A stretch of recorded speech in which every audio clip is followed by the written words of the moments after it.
Selamat datang di Pojok Santai, channel khusus yang membahas komik dan novel dengan cara asyik. Siapa mengira Udayana, sosok yang dipercayai Prabu Kamandaka sebagai pengurus urusan rumah tangga kerajaan, tega berkhianat. Apa saja yang telah dilakukannya?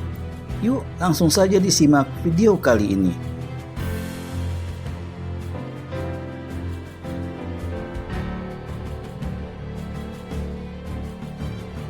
Kalsrenggi memandang sosok tubuh yang menggeletak menelungkup itu.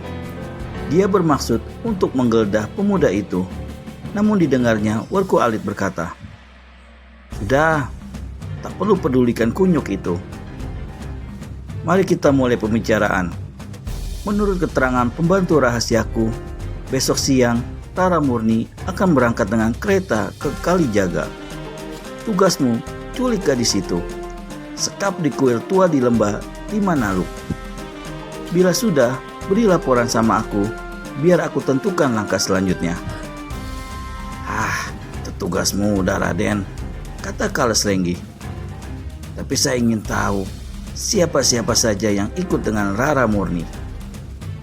Aku tak mendapat keterangan tentang hal itu. Yang penting, kau harus tangkap Rara Murni hidup-hidup. Yang lainnya, kalau melawan, bereskan saja. Habis perkara.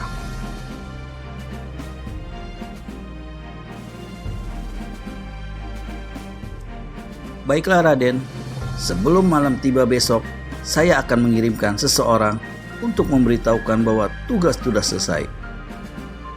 Werku Alit menepuk bahu kepala pasukan itu. Nah, aku pergi sekarang. Kalsrenggi memperhatikan sampai ketiga orang itu lenyap di kejauhan dalam kegelapan malam. Kemudian, laki-laki ini memutar tubuh dan kembali matanya memandangi manusia yang menelungkup di bawah teratak itu. Dia membungkuk hendak menggeledah, meneruskan niatnya yang tadi batal. Tapi kemudian terpikir olehnya, perlu apa susah-susah dengan diri orang lain.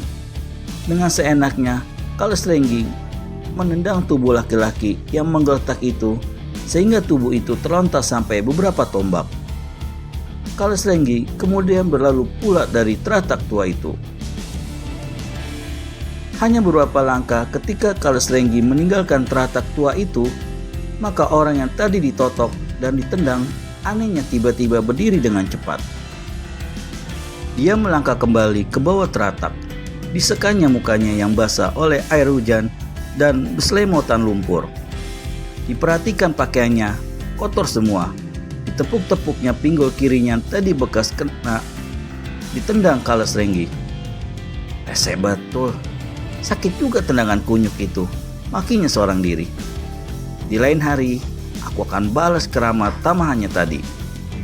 Sesungguhnya, sewaktu Werku Alit menotoknya tadi, orang ini sudah dapat menduga gerakan dan maksud Werku Alit. Sebelum totokan datang, cepat-cepat bagian tubuh di samping kiri dialirkan dengan tenaga dalam. Kemudian, ketika totokan Werku Alit mendarati tubuhnya, laki-laki ini pura-pura jatuh tak sadarkan diri. Demikian juga ketika Kalsrenggi menendangnya. Dia dalam menelungkup pura-pura pingsan, masih sempat melihat gerakan kaki orang itu dan bersiap menjaga diri sehingga waktu ditendang tubuhnya hanya terasa pegal-pegal sedikit. Dan apa yang telah dibicarakan kedua orang itu dapat didengarnya dengan jelas. Orang ini duduk bergelung lutut dan berpikir-pikir. Siapa gerangan kedua orang tadi ya? Siapa yang dipanggil dengan sebutan Raden? Dan siapa yang satunya lagi? Mengapa mereka bicara di tempat terpencil dan di malam hari berudara buruk seperti ini? Dan tugas apa yang diberikan oleh orang yang dipanggil Raden itu? Siapakah Rara Murni? Apakah keduanya bukan gerombolan rampok pengacau yang hendak menculik Rara Murni, kemudian melakukan pemerasan terhadap orang tua gadis itu? Orang itu usut-usut dagunya. Banyak yang tak dimengertinya dengan apa yang telah dialaminya tadi. Tapi esok bila hari sudah siang, dia bisa mencari keterangan di kota raja. Berhasilkah pemuda yang ternyata Wiro itu mendapat jawaban dari seluruh pertanyaan yang menggelayuti pikirannya?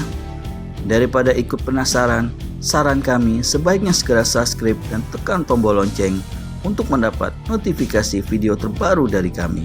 Terima kasih dan sampai bertemu kembali.